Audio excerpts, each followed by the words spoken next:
Students, welcome in today's science class.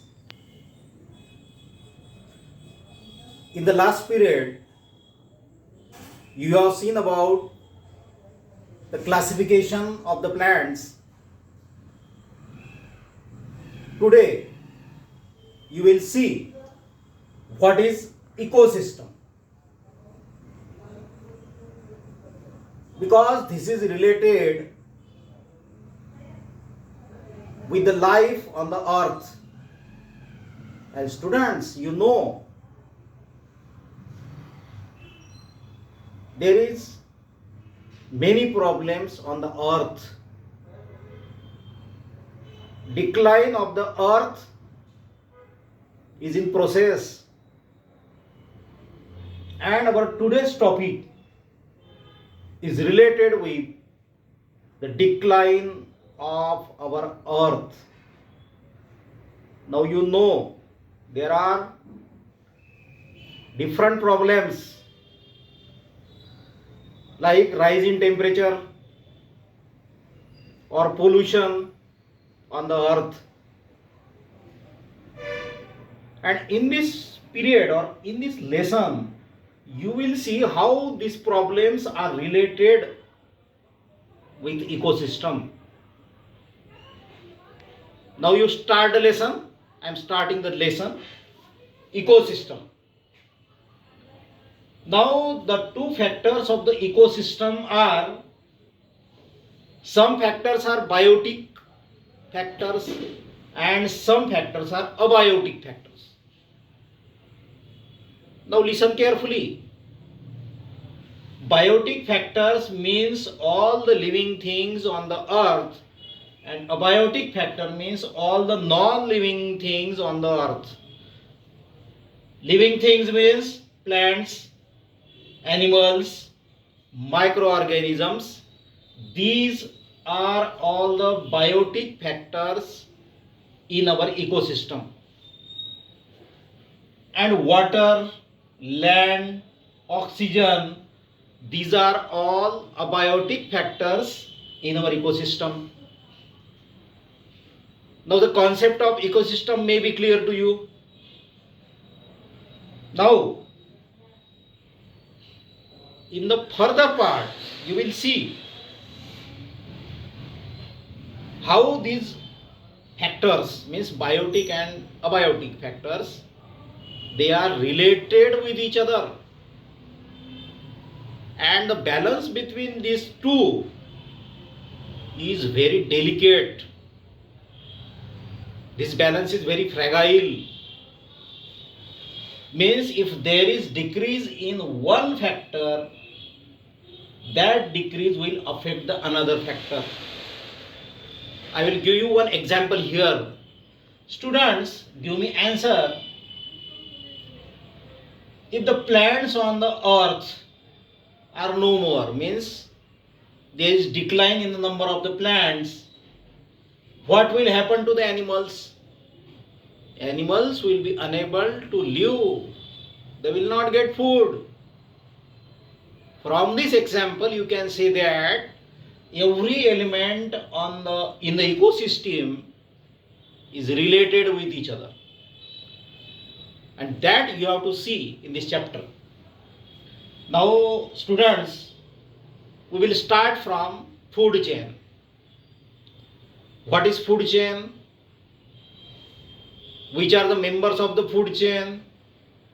And what will happen if the food chain is disturbed? If someone disturbs the food chain, what will be its effect? That you will see in this topic.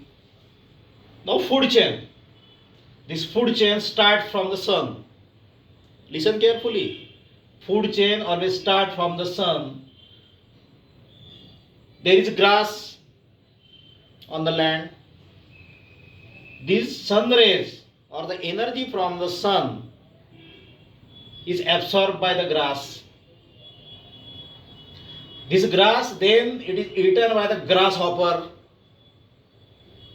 Grasshopper is the food of the frog. Frog is the food of snake. And there are some animals like tiger, lion. Now what happens when any animal is dead? That animal is converted into different components with the help of microorganisms. Listen carefully. There are many microorganisms present on the earth, in the earth or in the soil of the earth. And these microorganisms, they convert all of these contents from the animals in the land. They are converted in the land. Now I revise again. The animals who use the grass for the first time, that is primary consumer. Grasshopper is eaten by frog, that is secondary consumer. And in the food chain, tiger and lion, they are the top consumers. Now I give you one question.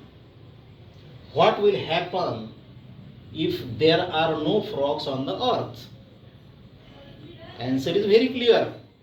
If frog is absent or there is no frog on the earth, snake will not get their food.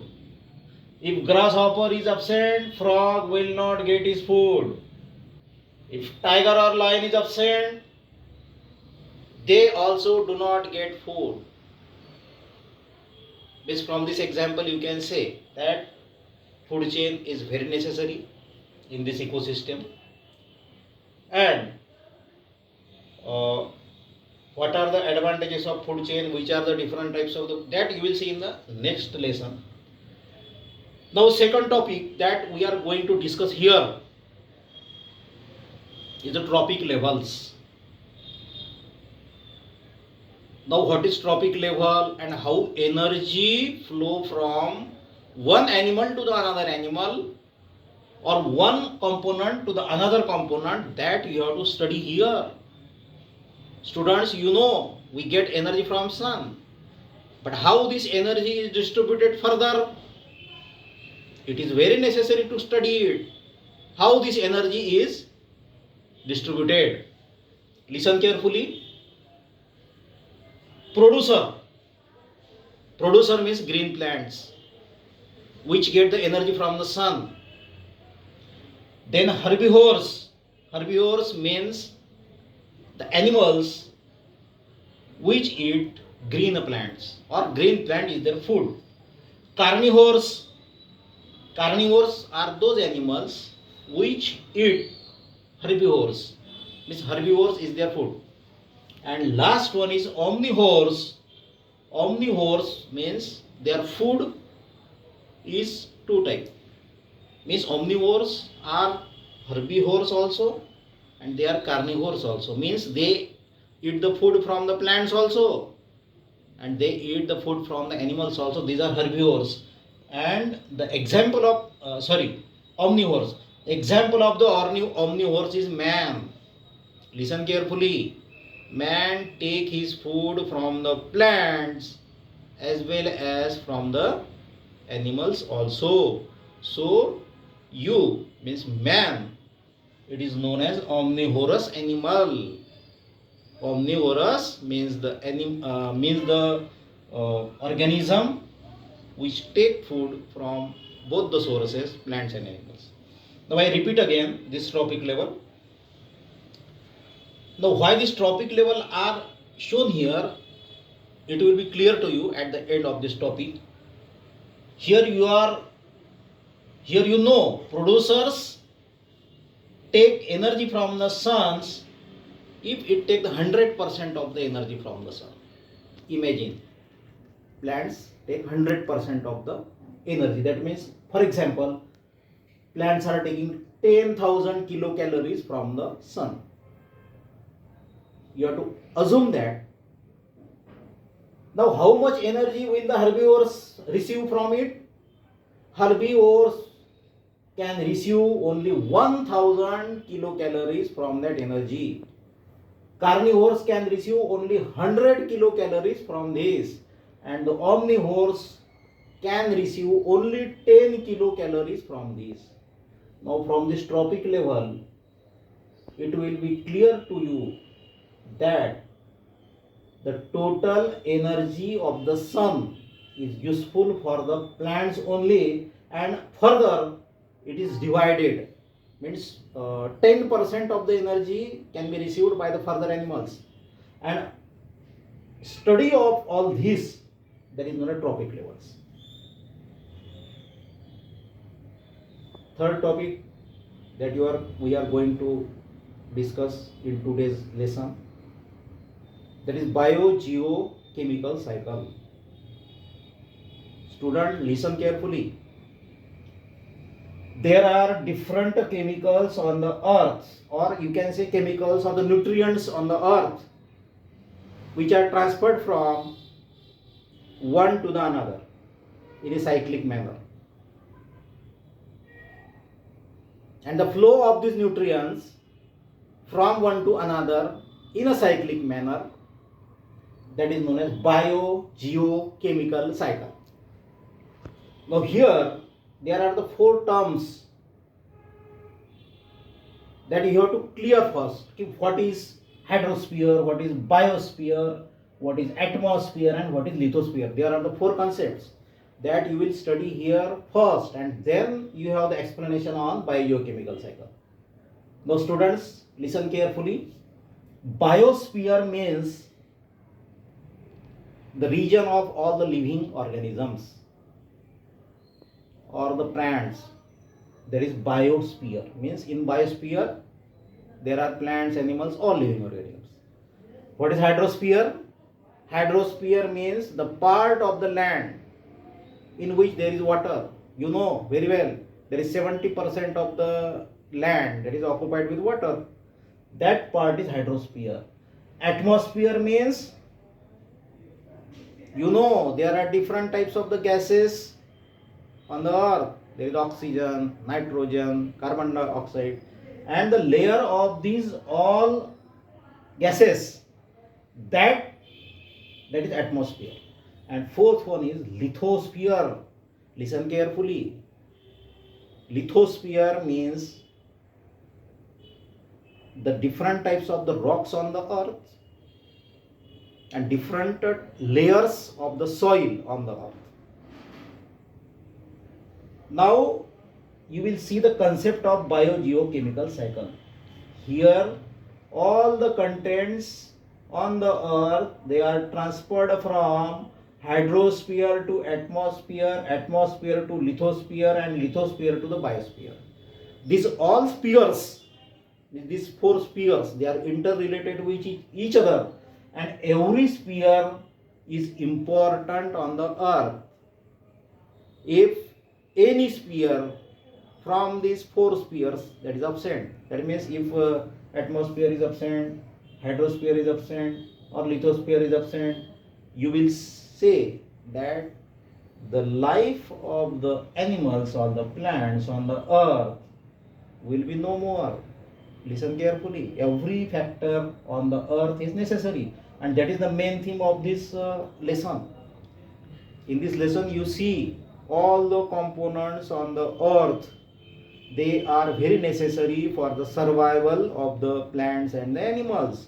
They may be biotic, they may be abiotic. Both are very essential.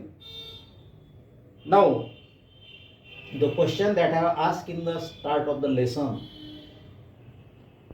who is responsible for the decline of the earth, or how decline of the earth is going on, is in continuous process? I think you must have got the answer of this. Decline of the earth, man is responsible for it. And if man decide to overcome this problem, man can have solution also. But the decline is so continuous that we are unable to find the solution, and temperature on the earth is going on, it is rising, pollution is rising, and we are not getting the ways of getting out of this. So you should study all these teaching items at home. You read this lesson at home, you find the answers of the questions. Now one topic is there remaining. Energy flow is one way. Now I will explain this statement by giving you one example. Now here you know that the sun rays are absorbed by the plants are eaten by the herbivores, and then further animals. Then there is one question, where this energy goes? Listen students, this energy goes from one animal to another, and when the decomposition of the animals, when they are dead, after their decomposition, that energy goes to the soil. That energy do not go to the sun. Listen carefully. That energy goes to the soil after decomposition of the different dead animals. So from this you can say that the flow of energy is one way. Now it is clear to you what is ecosystem, what are the factors, what is its use, and the more study of this that is done by our government of India, and there is an Institute of Ecology at Delhi. It was established in 1980. In the Institute of Ecology Delhi, study regarding ecosystem, study regarding the protection of the earth, study regarding different food chains.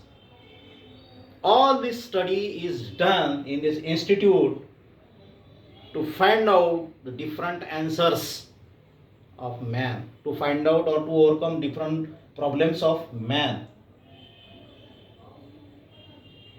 Now here I have finished my class, and you solve the questions given in the exercise. Thank you.